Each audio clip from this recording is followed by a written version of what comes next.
day mga kuya, kung first time ka lang napadpad dito sa channel, sana magtagal ka pa. Halos araw-araw pang umuulan, so maputik ngayon sa loob, pero di natin mapipigilan yung araw kasi bago yung frame ng bike ni Kuya Francis. So nakapulso siya ngayon, gusto niya i-testing.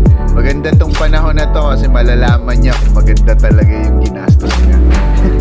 So, ihikot tayo ngayon sa San Jose del Monte, Bulacan. So, nandito tayo ngayon sa Sitio Harangan. Akyat tayo ngayon dito sa Ahon.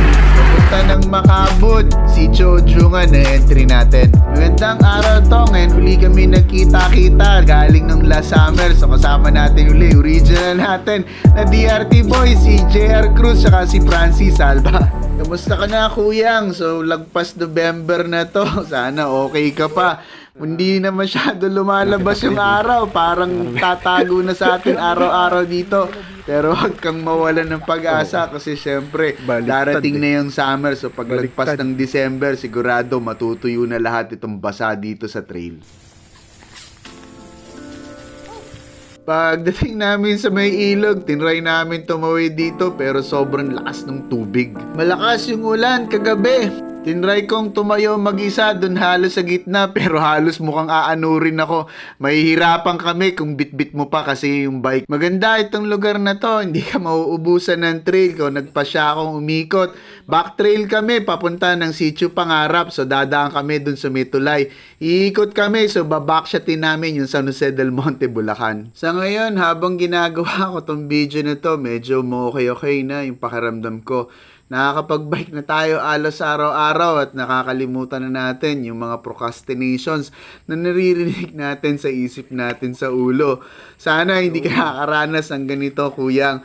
Pero kung nakakaranas ka, kapit lang, kuyang. Talagang piliin mo lang talaga maging masaya. Yun lang yung sekreto na ginagawa natin ngayon. Ang ganda ng overlooking view na makikita mo habang bumababa. Ito ata yung pababa ng Ciudad Cristina. So paglagpas mo rito, parang tutumbukin namin dito yung papunta ng Sitio Bisaya, papunta ng San Jose del Monte sa Tongko Manga.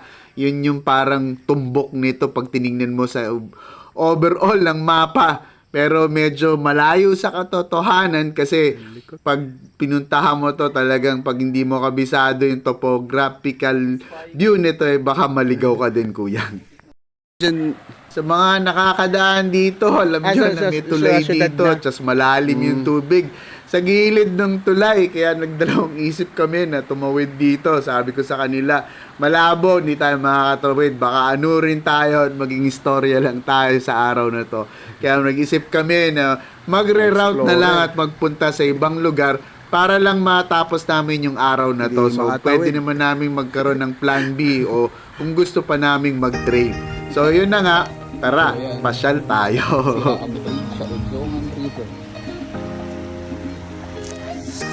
Pangarap ko, pangarap. Si Haji talaga. Natatawa na lang kami sa sitwasyon ng araw na to. Hindi namin inaasahan na ganito yung mangyayari na makikita namin sa ilog na medyo malala. Medyo may dilema ngayong araw na to. Ayaw namin bumalik doon sa pinanggalingan namin dahil sa kapal ng putik. Gusto namin umikot na papunta ng Barangay Pangarap. Pero alam naman natin na delikado pumasok doon dahil may gwardiya ni Araneta. Bawal nang tumawid doon, nakasarado na halos lahat ng mga butas dito, kaya sana makadaan tayo. Sarap ng pababa, no?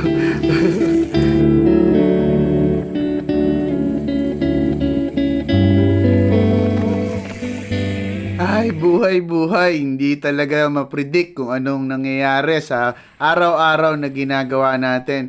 Ang gusto man nating planuhin yung mga bagay-bagay pero yung tadhana talaga naglalagay ng mga piraso ng puzzle at kailangan lang natin talaga na i-ride itong buhay natin ngayon.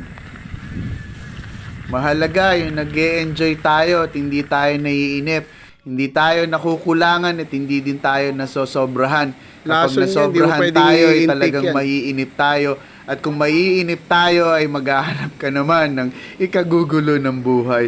Kaya kailangan balansehin natin araw-araw yung buhay. Kaya ipagpaliban natin sa Diyos lahat ng mga pangyayari. Iasa natin sa Kanya itong buhay natin.